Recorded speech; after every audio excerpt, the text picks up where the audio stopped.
bem-vindos e bem-vindas novamente ao canal Psicanálise em Carne e Osso. Hoje, como vocês podem perceber, estamos num ambiente diferente das duas últimas vezes, mas continuamos dando sequência aos dois últimos vídeos. Dessa vez, o tema ele foi inspirado no ditado "Quem tem filho não morre engasgado", isso mesmo. Esse tema ele vai ser desdobrado a partir de 3 eixos. O primeiro eixo vai versar sobre o feminino. O segundo vai abordar a questão da abstinência sexual, a identidade de gênero e a procriação. E, finalmente, o terceiro eixo, que vai versar sobre a ambiguidade do pelicano. Uma satisfação estar aqui de novo, falando aí sobre algumas questões de psicanálise. Hoje, um ambiente diferente, como a Helena observou no início da fala dela, porque nós estamos aqui na sala de espera do meu consultório. Abordar esse tipo de tema, como o feminino e outros temas polêmicos da contemporaneidade, traz, assim, ao meu ver, uma questão de início um pouco complicada, que é, para a gente abordar, fazer a introdução ao tema, a gente tem que fazer assim, um preâmbulo enorme, mas também a gente não pode se perder muito aí, né, assim, nessa questão, porque senão a gente não consegue nem abordar o fenômeno, nem se aproximar do fenômeno de uma maneira minimamente assim, objetiva, racional, analítica, né? Então a questão do feminino, assim, primeiramente eu pensei assim, numa abordagem cinematográfica do feminino. Aí eu pensei em 2 filmes que expressam de uma maneira, eu acho que bastante interessante, 2 aspectos em relação ao feminino. Um é a preservação e outro é a perseverança. O primeiro filme chama Departamento Q, Em Busca da Vingança. Trata-se da história de uma mocinha que é flagrada lá com o primo, né? Namorando, o pai flagra, encaminha essa moça para um reformatório, que de fato esse reformatório existiu na década de 60, né, do século XX. E ela é encaminhada, lá ela sofre uma série de assédios morais e até sexuais, enfim, em nome de mantê-la dentro de uma nova conduta, né, de acordo com os ditames lá da moral. E, bom, ela estava grávida, sofre um aborto também, né, e isso a marca profundamente. E depois os anos passam e ela elabora uma vingança ao longo dos anos, que ela monta um jantar com algumas pessoas, no caso 3 pessoas ali que participavam desse reformatório, e os mata com uma substância lá que os congela na cena, que ela, anos depois é descoberto essa cena que, enfim, é camuflada num determinado apartamento e descobrem essa vingança, né? O segundo se chama O Estranho que Nós Amamos. Aí já se passa no século XIX, né, no período da Guerra Civil, em 1864 parece que é, depois nos Estados Unidos, né? Nos Estados Unidos. É um internato de moças, né? E uma das meninas que colhe cogumelos lá na floresta, lá nas redondezas, encontra um homem ferido que ele pede ajuda e ele é levado para dentro desse internato. E aí uma série de coisas se desenrolam, as moças, cada uma a seu estilo, se encantam com ele também faz ali o seu joguinho de charme e tal, mas o interessante é que há 2 momentos assim, 2 ápices, eu considero que o primeiro é um jantar, convidando finalmente esse moço para se inserir no círculo de convívio delas, então todas se arrumam muito, né, assim, bonitas e tal. E, bom, isso vai dando uma série de desdobramentos, ele acaba sendo flagrado no quarto de uma das moças, as outras ficam extremamente ressentidas disso, ele acaba sofrendo um acidente, entre aspas, né? Se machuca e a dona do internato decide por amputar a perna dele, porque acha que não tem remédio, e aí começa a ter o clima se inverte, ele fica absolutamente irado com tudo que acontece, as moças ficam ressentidas e ele, por fim, acaba sendo morto de maneira extremamente sutil no segundo jantar. Então, o primeiro jantar era de recepção e o segundo é de despedida, que envenenam ele com o prato que ele mais gostava, que eram os cogumelos. Uma questão muito interessante associada ao feminino, pelo menos as representações ideológicas sobre o feminino, que é essa atuação mais nos bastidores, mais sorrateira, que, ainda que tenham efeitos devastadores, né? Quer dizer, no primeiro filme, a moça, depois já na idade madura, tal, que promove o jantar de assassinato lá daqueles que foram muito arbitrários com ela na instituição, né? E então ela planeja aquilo, e aquilo efetivamente acontece, e fica muitos anos também no silêncio, ninguém descobre, a não ser depois de um tempo que vão fazer uma reforma ali no apartamento, derrubam uma parede e encontram as múmias sentadas em volta da mesa, e aí que começa o processo de investigação.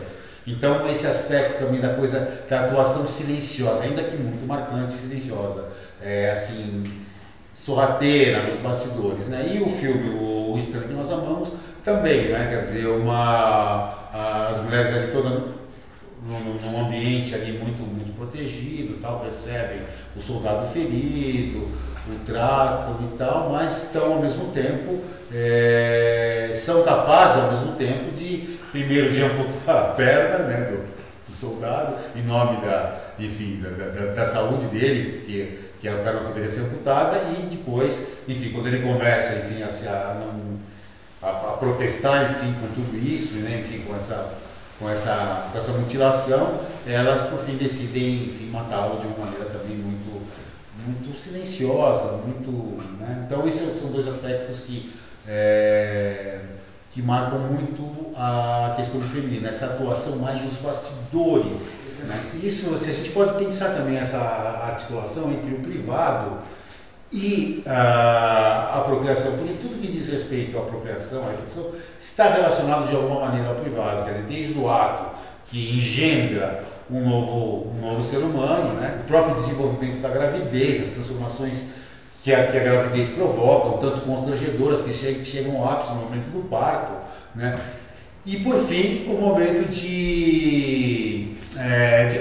período depois de acolher aquela nova cria humana e de cuidar dela, enfim. E essa questão da gravidez, do parto, é algo que eu vejo pouco falado nas ciências humanas, até mesmo na psicanálise, assim. Não se aborda tanto essa questão desse ponto de vista, né, de quanto é difícil para as mulheres,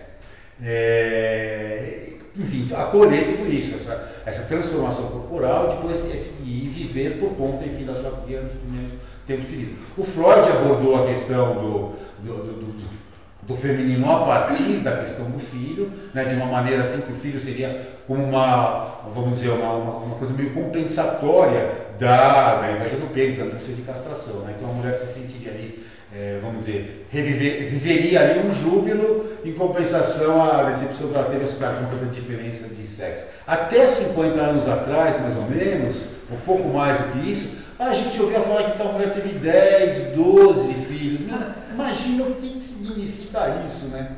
Quer dizer, a mulher vivia, enfim, então, tinha uma gravidez após a outra, cada gravidez, todas essas transformações corporais, enfim, tudo isso. Depois nascia o filho, tinha que se dedicar a ele, enfim, nos cuidados que um recém-nascido exige ao longo dos primeiros anos de vida, etc. Então foi uma coisa extremamente trabalhosa. Além do que, associado a isso, tinha o temor lá, a angústia psicológica, e se na hora de sair o bebê está lá, né?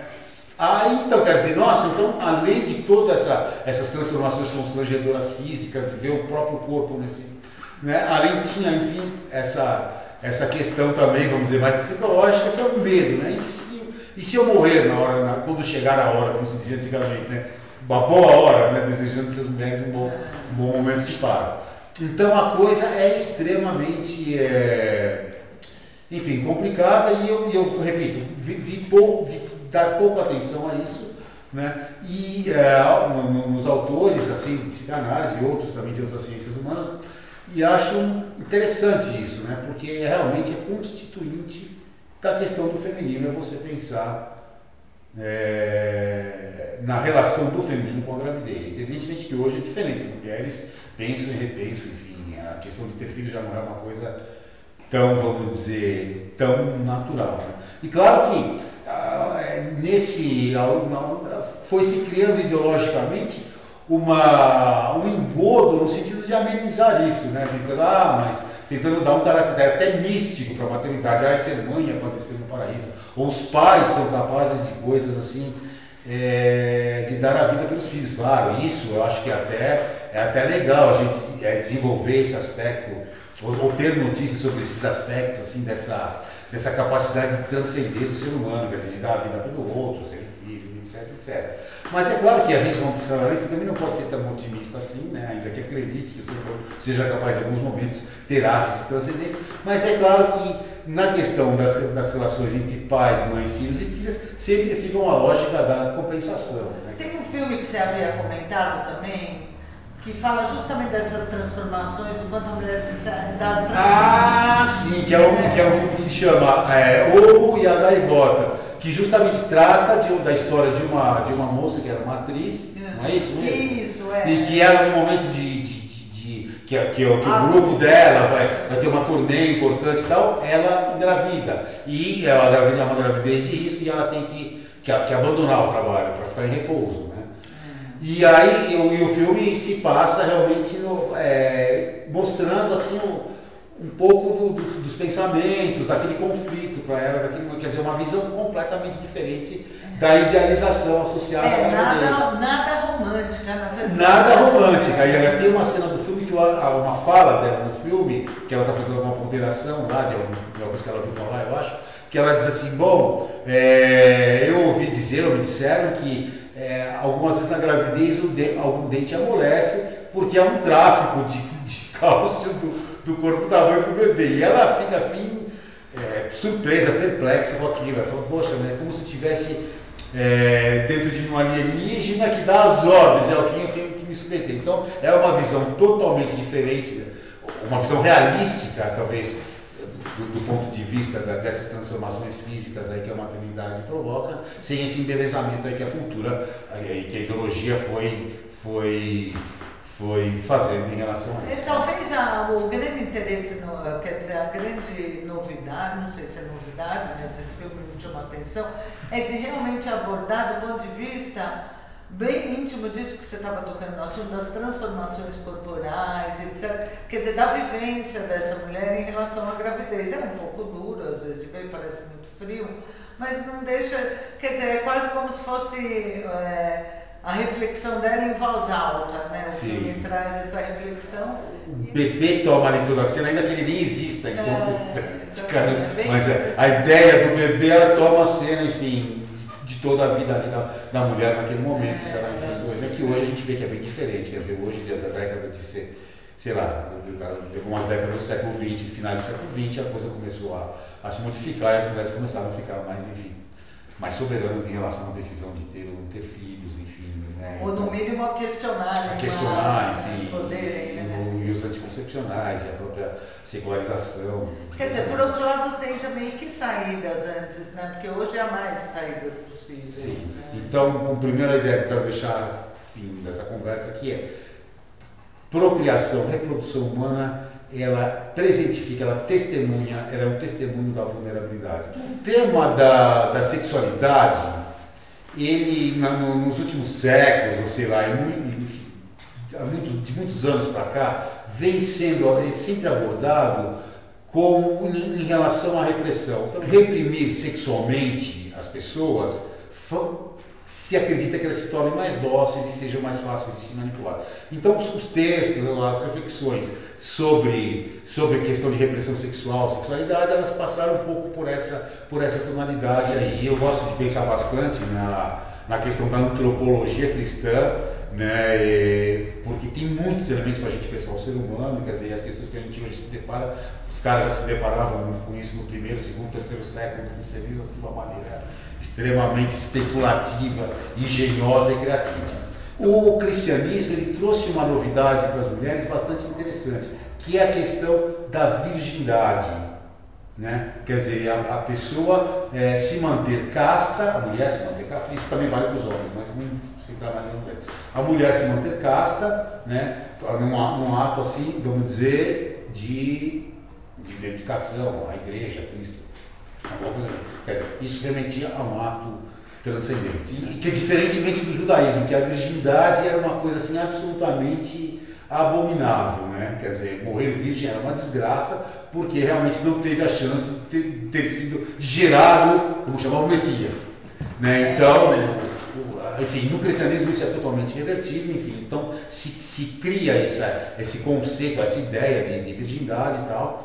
E as mulheres que aderem a isso, né, isso é uma saída para as mulheres, na verdade. E claro, e é interessante mesmo, porque se a gente voltar, né, nessa questão, aliás, além de ter a virgindade, outros grupos, algumas seitas também, que valorizavam, que pregavam a continência, justamente pensando nessa ideia de que a procriação, o ato sexual, que o fim último do ato sexual é a procriação, pelo menos a consequência última do ato sexual é a procriação, né?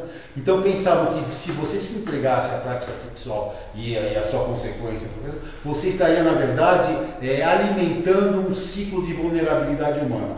Por exemplo, tem o São Gregório de Nissa, que é um padre da Igreja Oriental, ele vai relacionar diretamente a questão da procriação à questão da morte, né?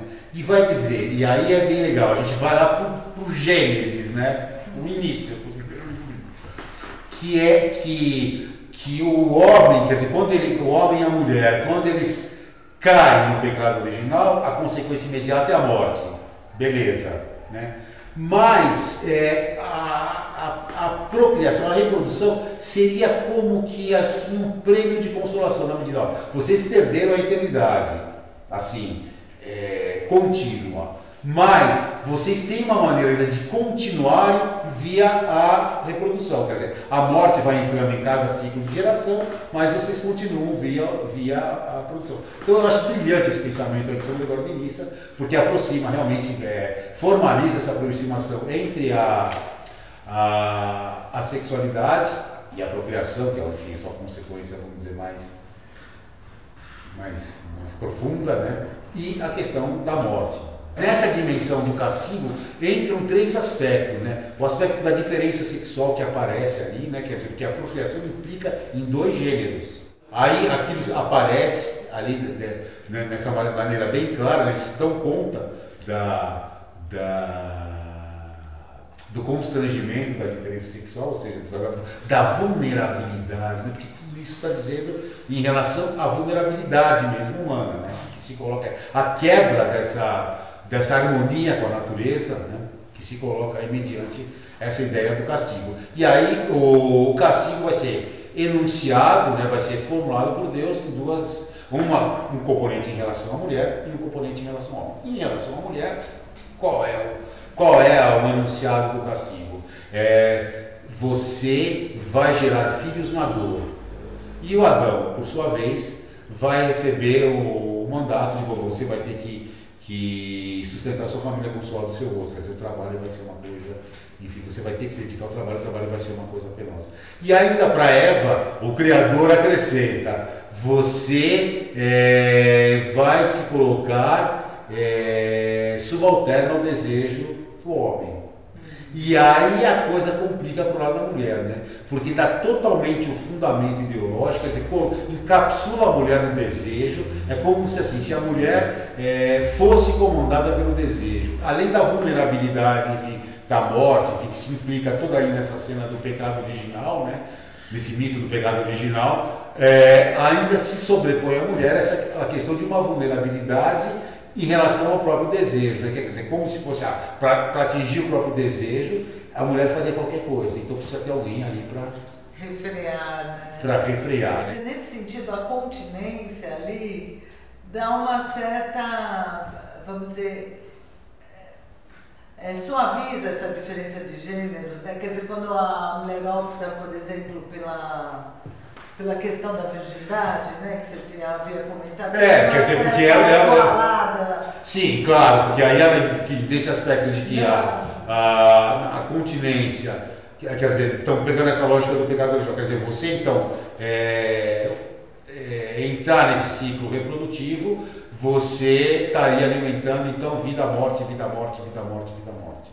Então, quer dizer, aí a continência e a virgindade entraria realmente, eu me recuso a participar desse ciclo. Em relação a Adão e Eva, quer dizer, se eles não tivessem... Exatamente a questão que eu coloco para vocês pensarem aí antes de dormir hoje. Que é isso, se não tivesse havido o pecado original, né, quer dizer, a gente pode pensar o seguinte, que só teriam existido no mundo Adão e Eva. Porque eles teriam vivendo no paraíso, eles seriam eternos, imortais, porque o que traz a morte é realmente a desobediência, o pecado original, né? Então eles estariam vivendo lá eternamente, só os dois, não precisaria, não teria diferença de sexo, não teria nada mais, né? Não teria reprodução, porque só seriam os dois. Os dois até é uma questão interessante, né? Que se o Adão e Eva não tivessem caído a tentar, ouvido a serpente, o mundo só teria duas pessoas. Né? Agora, como que a gente pode pensar também a questão da procriação, né? Que é outra componente dessa temática que você está abordando, abstinência, identidade de gênero e procriação, né? No sentido das novas formas de reprodução. Quer dizer... A questão do gênero, a questão da identidade, de você se reconhecer em qualquer forma de gênero possível, né? Não dá para a gente pensar que não tenha uma relação com a questão da procriação, né? Porque,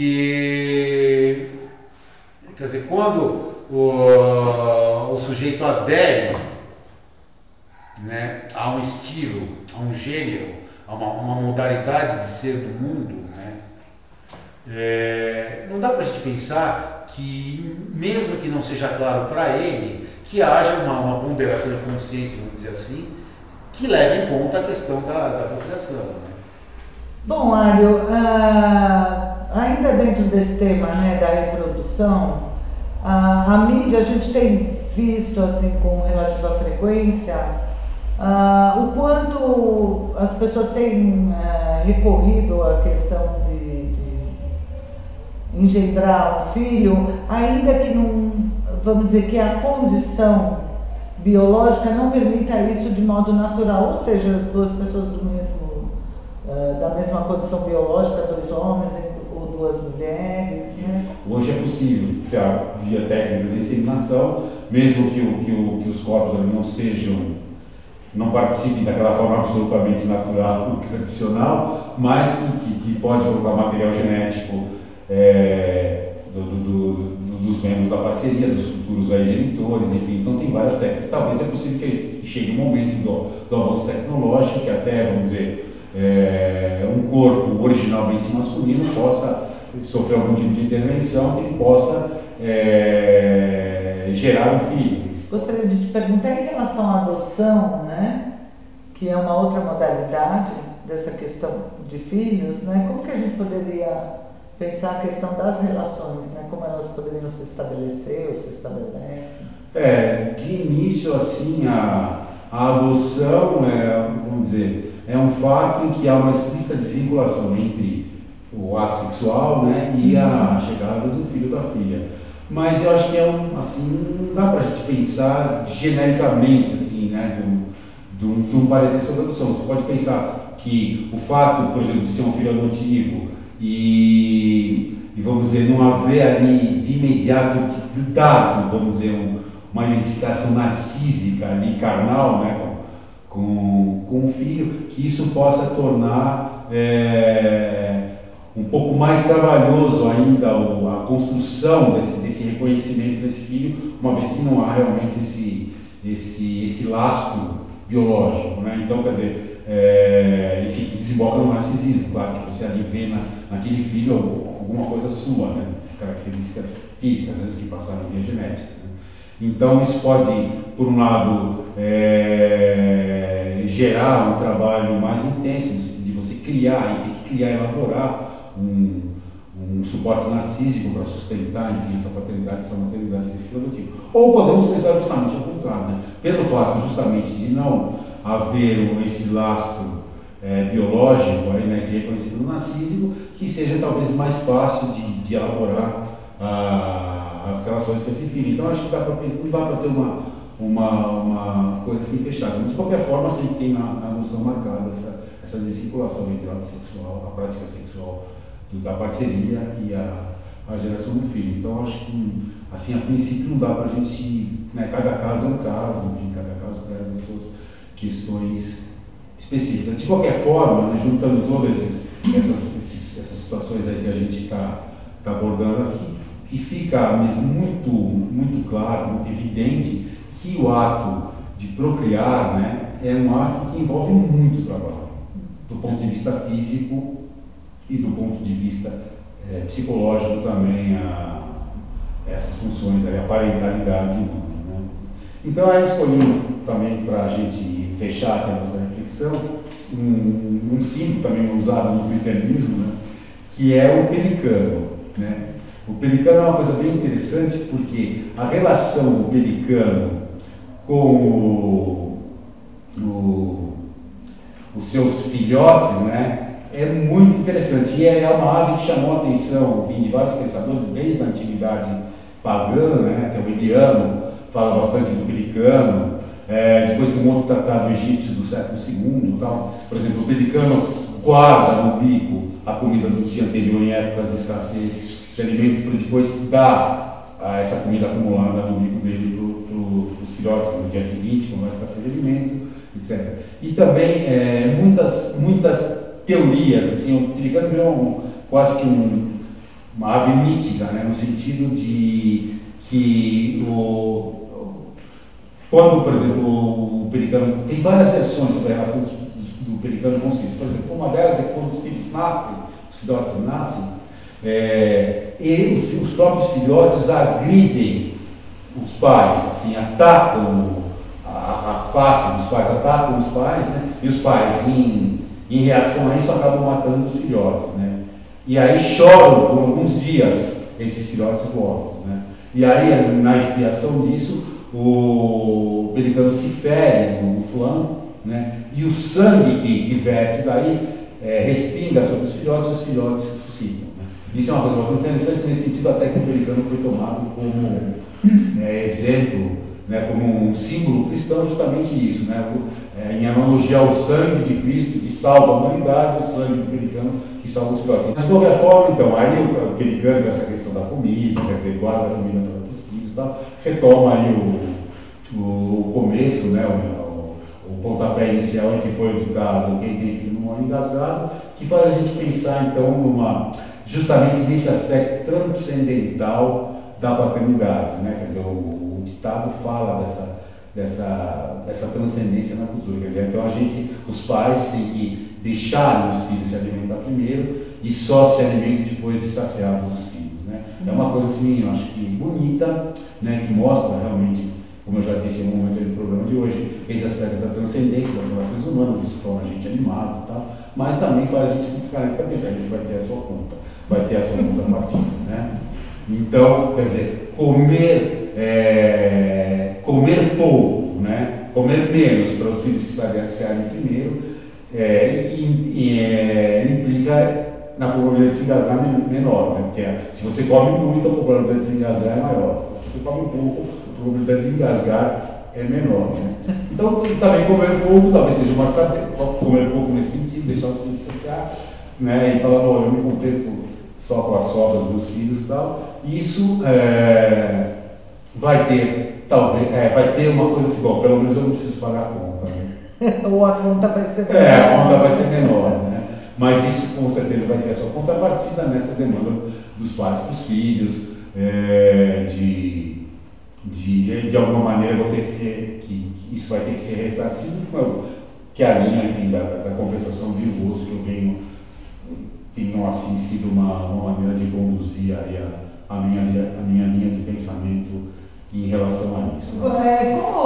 Qual é a inspiração para a próxima gravação? Gostaria que você... Então, aí, aproveitando a sua pergunta, no próximo eu pensei em, agora já me sentei um pouco esse é o terceiro, o próximo será o quarto, em falar um pouco sobre a questão da psicanálise com a religião. Na verdade, isso é um tema que eu tenho estudado há muitos anos, né, pelo recorte religioso da mística. Então eu pensei em abordar um pouco, sei lá, a questão do gozo na religião cristã. Mas então aí eu pensei, e aí vocês vão ver até o próprio ditado que eu escolhi para inspirar essa reflexão desse próximo programa, que é: quanto mais se reza, mais o coração aparece. Né? Então, a partir daí, quero pensar essas questões, enfim, do gozo na religião, alguns aspectos estéticos da religião, alguns aspectos antropológicos e a própria produção, enfim, dos místicos, que eu já me identifiquei um pouco sobre isso. Tá bom? Então, obrigado. Um abraço a todas e todos e até o próximo. Pessoal, fica aqui o convite para vocês se inscreverem no canal, apertar o sininho aí que dá o alerta dos novos episódios. E também um pedido para que vocês sugiram temas. É um canal aberto, a gente gosta de tratar dos temas, vamos dizer, de interesse, né? Não só da psicanálise, mas das pessoas, porque sem as pessoas a psicanálise é inócua. Então, fica aqui a sugestão, perguntas, questionamentos, e também em breve nós iremos trazer alguns convidados para também interagirem aqui com o bate-papo, enriquecer ainda mais, trazer talvez também questionamentos ao vivo, posicionamentos, tá bom, pessoal? Então, até a próxima, e fica aí